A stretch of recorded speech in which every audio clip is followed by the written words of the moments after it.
All right, so we're out here fishing the Columbia River in eastern Washington, the Tri-Cities area.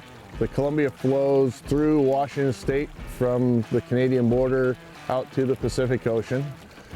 In the Tri-Cities, the Snake River and Yakima rivers all flow into the Columbia right here in the Tri-Cities. And we're just doing a typical slow presentation, winter presentation for these fish. Glide baits, jig and plastic, slow down the presentation and trying to entice these fish to bite. We have open water all winter. It's cold out this time of year. The water temperatures drop down into the 40s and can get as low as the 30s. So just slow presentation, and this is the time to catch the big ones. Thanks for watching. Hit the subscribe button and click on the bell to stay up to date with the latest tips and techniques to help you get the next bite.